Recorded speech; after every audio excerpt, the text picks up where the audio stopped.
Hey guys, Dennis here with Pyramid Detailing. Today I want to do a quick video on the Chicago Electric 4-inch to 4.5-inch angle grinder guard. This is the one that you can pick up at Harbor Freight. I didn't see any videos on this particular product or any others that are alternative to this. I did see randomly some guys making their own from scratch. That's not something I wanted to do. So I want to make a quick video. I think this would be helpful to some people that are looking to just have a small but very functional guard on their angle grinder to do, you know, thin cuts and stuff like that, or just for safety or making straighter cuts and that sort of thing. I thought the product was worth it for me. But I will say that this does not fit most 4-inch to 4.5-inch angle grinders like it says. So I did need to make some modifications. There were small modifications, ones that you'd be able to make if you're watching this video, because you're probably handy and you have the tools for it. And I think it did turn out to be something worth it for me for what I would use it for. But with that being said, let's jump right into it.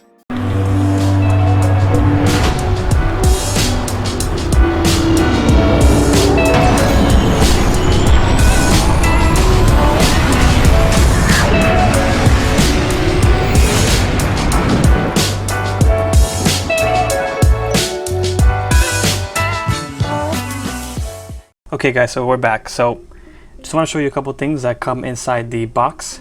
So here you have the main guard. You can see here it has 2 holes, and you have some threads right here, right there. You also have this piece right here that essentially goes on just like that around the core of the angle grinder. You have your 2 nuts, I guess you could call them, that compress this together.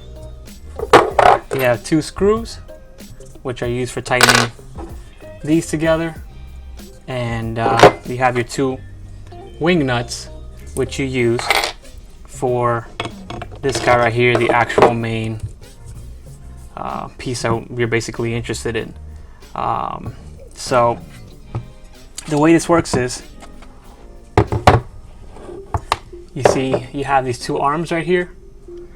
These 2 brackets basically slide into this right here, these 2 threads, and then with the wing nuts you go ahead and tighten it together, and you can slide up the guide to as high or as low as you want, so you can adjust your cut depth. So I'll show you what I did here, as you probably can already tell. So what I ended up doing was drilling 2 holes right inside the existing guard on this 4.5-inch angle grinder. So I cut, basically I drilled 2 holes through here, and I put nuts on the back, and that allowed me to basically decide how high and how low I want to have the guard. But me personally, I'd rather have it all the way close to the top of the guard so that I can have a greater cut depth. So initially my plan was to have these 2 brackets, these 2 arms above here, and make the nuts and I should say make the drill holes and add the nuts here. And that would have worked with the disc in here in terms of the space that I was gonna have between the back of this disc and the surface here. But the problem is, then the disc would rub right here when it was sticking out. Would it be basically how it is, like that, but it would rub down there. So that was a no. Okay, before that, obviously you intend to try to use it the way it comes, right? Because you can tell here, even though this is a 4.5-inch angle grinder, and it says that this works with most 4-inch and 4.5-inch angle grinders, it does not work with mine, as I mentioned before, because this neck right here was too narrow. The diameter was too small compared to this center core piece right here, so that didn't work, right? And so I wasn't able to use that, so that went out the window real quick. So basically I have this, and this basically does nothing for me. You could technically cut all this out, but it's a lot more work, and then you'd have to fabricate another one of these, which is just too much work, and then obviously you would lose cut depth because you're bringing this part lower into the disc, and so that's just not the way to go. So this is really the easiest part, the easiest way to go about it. You solve any potential clearance issues between this surface right here and the head of the nut and the bottom of the disc, and you basically get what you need. You're able to adapt this to the angle grinder you have, and I'll show you how this looks. I'll put this nut right here, and this is actually the one that came with the angle grinder because it has some kind of indexing points back here that I want to preserve, so I went ahead and put that there. So if you go ahead and adapt that, you can see down here that you have adequate spacing between the two sides of the disc. It's kind of basically dead center, which is awesome, which is what you want. And then also it's important that this is perpendicular, that the disc is perpendicular to the face of this plate right here, this guide plate, or else you're gonna end up cutting angled. Once you put this guide plate flush on wood or anything you're cutting, you don't want to be cutting angled. Obviously you're gonna ruin all your cuts, so that's what you want to look for essentially. Now looking at this width right here, this is probably 4.5 inches or so, right? Maybe 5 inches from end to end in terms of clearance. So you could probably get away with using a 5.5 inch, maybe a 6 inch disc or cutting disc or angle. Well, you would only use this for a cutting disc at this point, but a cutting disc without having to basically cut into here at these edges and expand this out. So this would actually work a lot better if you were testing out a larger angle grinder essentially, which is awesome because for a couple of bucks and a very quick fix or modification, you can get yourself a guide. And you can see here it's basically flush with the ends of the guard, which is what you want ideally. But what I ended up doing to modify this is pretty simple actually.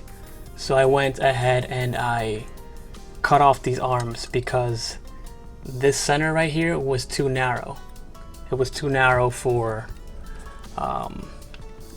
basically being able to fit this the way that I wanted to around here. So I ended up having to cut this arm right here, and you can see where I cut it. I cut this arm right here and brought it outwards. This arm was right here in this cutout where you see. So I cut that out with the rotary tool, repositioned it here, held it with the vice grip overnight, and I used JB Weld Marine Weld, and I let it dry overnight, and this thing is solid as a rock. And that gave me the clearance to be able to put this behind this guard. The cool thing about this, not only is it simple, but you could adapt this, like I said, to basically any grinder, any angle grinder that you have, provided it doesn't go beyond, you know, this width right here. But I think in terms of my opinion, I think it's worth it. I wanted to get, you know, something that I could maybe do some rip cuts on wood. I won't be able to use that for that, or unless the wood is probably thinner than, you know, 1.5 inches. I would say probably 1 inch realistically, to be able to do rip cuts with like a cutting disc or a cutting blade for wood specifically. But if you have, let's say, 6-inch angle grinder, this would make a lot more sense, because the guide would be bigger. You can facilitate a longer or a wider disc, I should say, which would give you a greater cutting depth.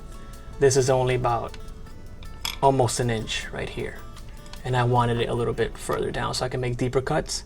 But again, if you have a 6-inch angle grinder, you could use a 5.5 inch wheel with this, and probably a 6-inch wheel without having to actually make any cuts here and expand this out to compensate for the larger disc. So I hope that helps. It's supposed to be just a quick, simple video. Obviously, just by looking at it, you can tell what I did, but I wanted to explain a little bit of the reasoning behind it, and, you know, the compatibility realistically with any angle grinder that you might have.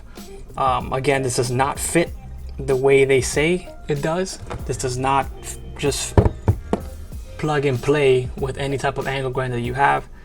I did notice that they have the Hercules one and the Bauer one that seem to fit this box actually right under those angle grinders in Harbor Freight, and it looked like it would fit there, but it didn't fit the one that I had. So this worked perfectly for me. The only annoying thing is that I probably have to take these screws out and remove this before I'm able to take this whole guard off, if I wanted to take it off for whatever reason. But I don't really need it for any other reason than pretty much cutting material. I don't really use it as an angle grinder personally, but all in all, I think it makes sense. For a couple bucks, you can make yourself or modify a guard for whatever angle grinder that you have, and use it to cut, maybe do rip cuts or cut into metal or whatever material you want, depending on the blade that you want to use. And again, I think you can get away probably up to about a 6-inch blade or disc before you run into clearance issues right here. But I recommend it, and if you have an angle grinder, you're probably handy enough to just make a simple cut here, reposition this arm right here, and just put it down with some JB weld, and just make some holes right here, and you're done. Put a nut on the back of that with the screw, and you're good to go. But I hope that gives you some insight. Seeing a lot of videos where guys are actually making these things, and I question why, you know, if there wasn't any of these around, then why wouldn't there be? But with just a little bit of work, you can modify this and get this to work with your existing angle grinder. But hope you guys got something out of this. If you have any questions, I'll try to do my best to answer them below in the comment section. But I hope you guys got something out of this, and I'll see you in the next one.